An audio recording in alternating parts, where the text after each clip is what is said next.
ሰበር ዜና የህወሓት ቁልፍ አመራር በመቀሌ ተገደለ። እጅግ ሚስጥራዊ መረጃ ደርሶናል። በቆይታችን ተሰሙታላችሁ። የሶማሌ ክልል መንግስት አስቸኳይ መግለጫ አወጣም። የመግለጫውን ሙሉ ቃል እናሰማችኋለን። አሜሪካውያን አደባባዩን አጥለቅልቀዋል። በሚሊዮኖች የሚቆጠሩ ሰዎች አደባባይ ወጥተዋል። የዶናልድ ትራምፕ አስተዳደርን አውግዘዋል። ዝርዝሩ በቆይታችን ይቀርባል።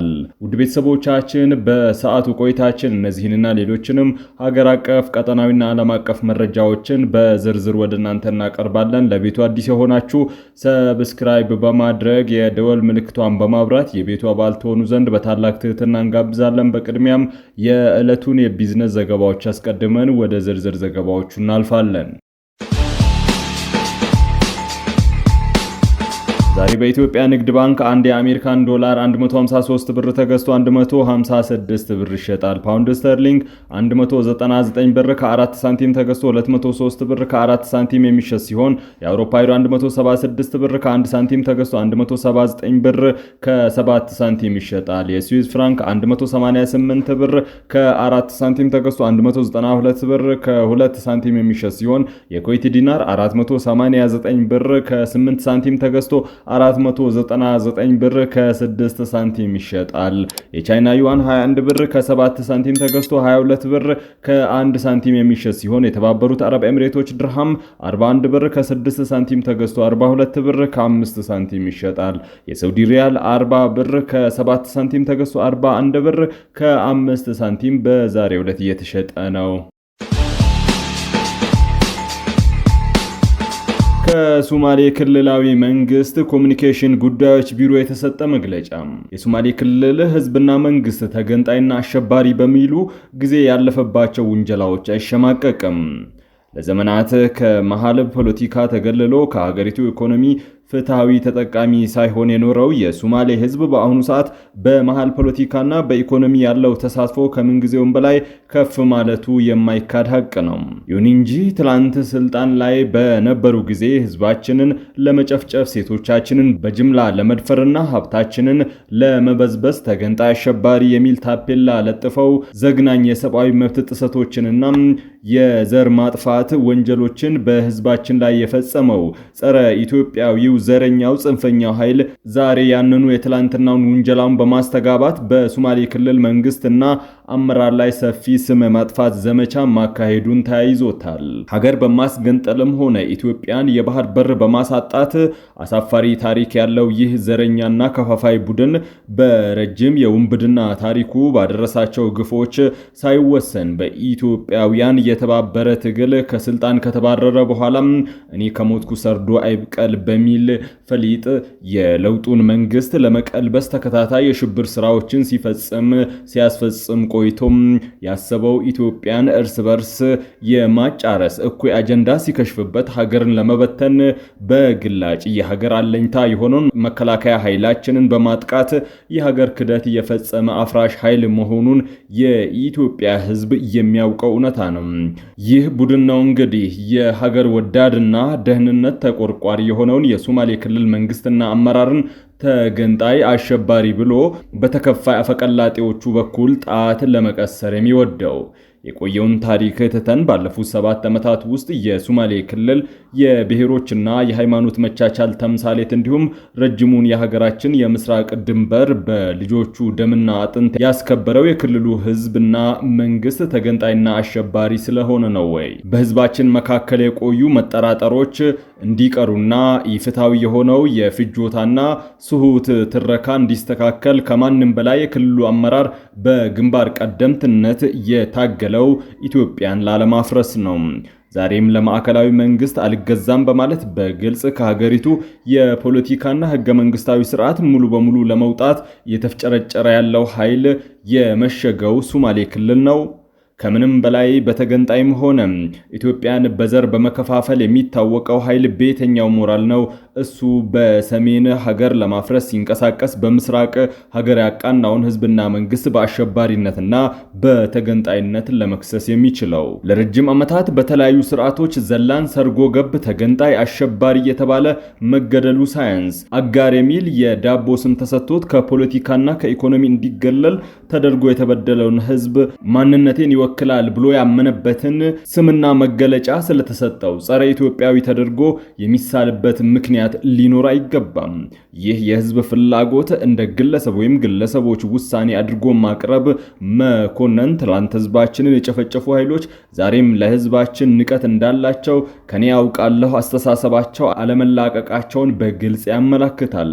እንደሚታወቀው በሀገራችን የለውጥ መንግስት ከመጣ በኋላ እውነተኛ ህብረ ብሔራዊ ፌደራል ስርዓት ለመገንባት የተሄደበት ርቀት ከለውጡ በኋላ ከመጣው የብልጽግና መንግስት ስኬት ሁሉ በቀዳሚነት ሊጠቀስ የሚገባው ነው። ብልጽግና ፓርቲ አንዱ የቤት ልጅ አንዱ የሩቅ ተመልካች አድርጎ የሚኖረውን የኢትዮጵያ ፖለቲካ ከስር መሰረቱ በሚለውጥ መልኩ የሀገራችንን ተጨባጭ ሁኔታ መሰረት አድርጎ የተመሰረተና በብዝሃነት የማይታማ ፓርቲ ነው።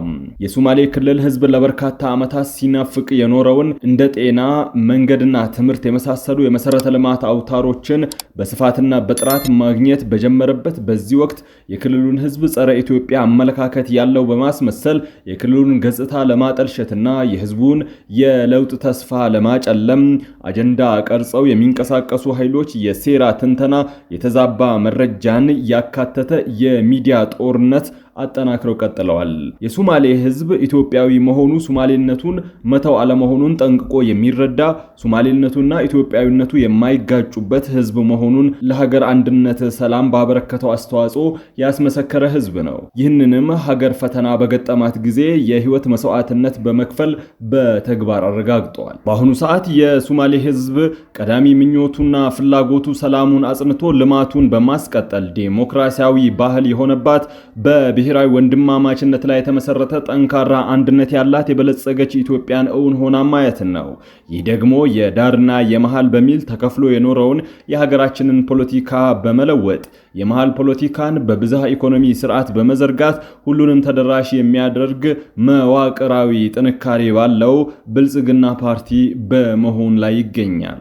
በመጨረሻም ሀገር ወዳዱ የኢትዮጵያ ህዝብ በዚህ በድህረ እውነትና በማህበራዊ ሚዲያ ዘመን የአንድ ወገን ዘገባዎችን ወይም ዘ ዴንጀር ሲንግል ስቶሪን በመረዳት ማን ኢትዮጵያን ለማቅናት እየሰራ እንደሆነ ማን ኢትዮጵያን ለማፍረስ እየሰራ እንደሆነ የሚለይበት ጊዜና ወቅቱ መምጣቱ ስለማይቀር የተቀናጀ መረጃ ማዛባት ወይም ዲስኢንፎርሜሽን ዘመቻ ሰለባ እንዳይሆን አስፈላጊውን ጥንቃቄ እንዲያደርግ በአክብሮት ለማሳሰብ እንወዳለን። የሶማሌ ክልላዊ መንግስት የመንግስት ኮሚኒኬሽን ጉዳዮች ቢሮ በትግራይ ክልል መዲና መቀለ ከተማ በሚገኝ አንድ ታዋቂ ሆቴል ውስጥ በህወሓት ድርጅት ውስጥ እጅግ ወሳኝና ቁልፍ ሚና የነበራቸው አንድ ከፍተኛ አመራር ባልታወቀ ምክንያት ህይወታቸው አልፎ መገኘታቸውን የውስጥ ምንጮች አረጋገጡም።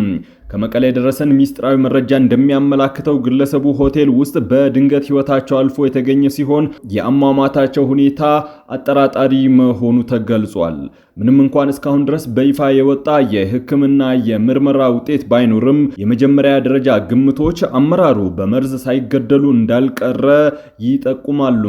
ይህ ድንገተኛ ክስተት በድርጅቱ ውስጥ በከፍተኛ ሚስጥር የተያዘ ቢሆንም መረጃዎችን ከውስጥ ምንጮች ለማግኘት ችለናል። በአሁኑ ወቅት የሟቹን ማንነት በዝርዝር ለማወቅ ጉዳዩን ይፋ ለማድረግ የተደረጉ ጥረቶች በከተማዋ ባለው ከፍተኛ የጥበቃና የሚስጥር አጠባበቅ ምክንያት ለጊዜው ሳይሳኩ ቀርተዋል። ሆኖም ግን ግለሰቡ በድርጅቱ የውሳኔ ሰጪነት ሰንሰለት ውስጥ ትልቅ ቦታ የነበራቸው መሆኑን ለማረጋገጥ ችለናል። ከቅርብ ጊዜ ወዲህ በህወሓት አመራሮች መካከል ከፍተኛ የሆነ የፖለቲካ መስመር ልዩነትና የቡድን መከፋፈል መፈጠሩ የሚታወቅ ነው።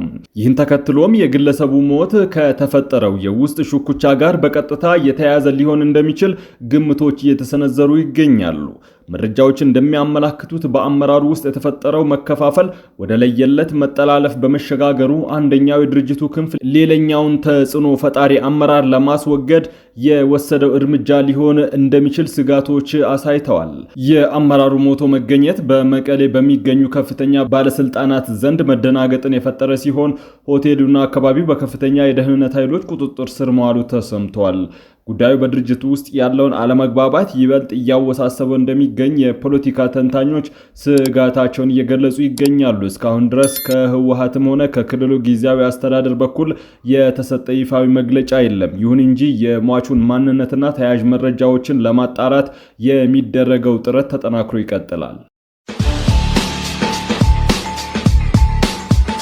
በፕሬዝዳንት ዶናልድ ትራምፕ አስተዳደር ፖሊሲዎች ላይ ጠንካራ ተቃውሞ ለማሰማት የተጠራው ኖ ኪንግ የተሰኘው ግዙፍ ሰላማዊ ሰልፍ ቅዳሜ ዕለት በመላው አሜሪካና በውጭ ሀገር ከተሞች በከፍተኛ ድምቀት ተካሂደዋል። የሰልፉ አዘጋጆች እንዳስታወቁት በሁሉም 50 የአሜሪካ ግዛቶች ከ3100 በላይ የሰልፍ መርሃ ግብሮች የተመዘገቡ ሲሆን በሚሊዮኖች የሚቆጠሩ ሰዎች አደባባይ ወጥተዋል። የዘንድሮው ተቃውሞ ዋነኛው ማዕከል በሆነችው ሚኔሶታ ግዛት ሴንት ፖል ከተማ በተካሄደው ግዙፍ ሰልፍ ላይ ብቻ ከ200,000 በላይ ሰዎች መታደማቸው ተገልጿል። ዋሽንግተን ዲሲና ኒውዮርክን ጨምሮ በፓሪስ፣ ሮም፣ ለንደን እና በበርሊን ከተሞች የድጋፍ ሰልፎቹ ተካሂደዋል። በአሜሪካ ዘመናዊ ታሪክ በአንድ ቀን ከተካሄዱ ግዙፍ የንቅናቄ ሰልፎች አንዱ ሊሆን ይችላል የተባለው ይህ ተቃውሞ በዋናነት ያነጣጠረው የትራምፕ አስተዳደር በሚያራምዳቸው የኢሚግሬሽን ሕግ በኢራን ላይ በከፈተው ጦርነትና በሲቪል መብት ጥሰቶች ላይ ነው። በተለይም ሚኔሶታ የዚህ ትልቅ ተቃውሞ ማዕከል ልትሆን የቻለችው ባለፈው የጥር ወር የኢሚግሬሽን ክትትል ሲታዘቡ የነበሩ የአሜሪካን ዜጎች በፌዴራል ወኪሎች መገደላቸውን ተከትሎ በተፈጠረው ከፍተኛ የህዝብ ቁጣ ምክንያት ነው። ታዋቂውና አንጋፋው ሙዚቀኛ ብሩስ ስፕሪንግተን በሚኔሶታ መድረክ ላይ በመገኘት የተገደሉ ዜጎችን የሚያስታውስ አዲስ ሙዚቃ ለተቃዋሚዎቹ አቅርቧል። ምንም እንኳን ይህ ማዕበል አሜሪካን ቢያጥለቀልቃትም ዋይት ሃውስ እና የሪፐብሊካን ፓርቲ ንቅናቄውን አጣጥለውታል። የዋይት ሃውስ ቃል አቀባይ አቤል ጃክስ ሰልፉን በግራ ዘመም የፖለቲካ ኃይሎች የገንዘብ ድጋፍ የሚንቀሳቀስ የትራምፕ ጥላቻ ፖሊሲ ሲል እየጠራው ሲሆን የሪፐብሊካን ኮንግረስ ኮሚቴ ቃል አቀባይ በበኩላቸው ክስተቱን ጽንፈኞች ማይክሮፎን ያገኙበት አሜሪካን የመጥላት ሰልፍ በማለት ኮንነውታል። ሆኖም የሰልፉ አዘጋጅ ይህንን ከምንጊዜውም በላይ የሰፋ የህዝብ መነቃነቅ በቀጣይ ወራት ጠንካራ የመራጮች ተሳትፎና የፖለቲካ ንቅናቄ ለመቀየር በስፋት እየሰሩ መሆናቸውን አስታውቀዋል። ውድ ቤተሰቦቻችን ለሰዓቱ የመራረጥናቸው ዘገባዎች በዚህ አብቅተዋል። ከኛ ጋር በመሆን መረጃን ከጥበብ ስለተከታተላችሁ ከልብ አመስግነን ተሰናበትን። ሰላም።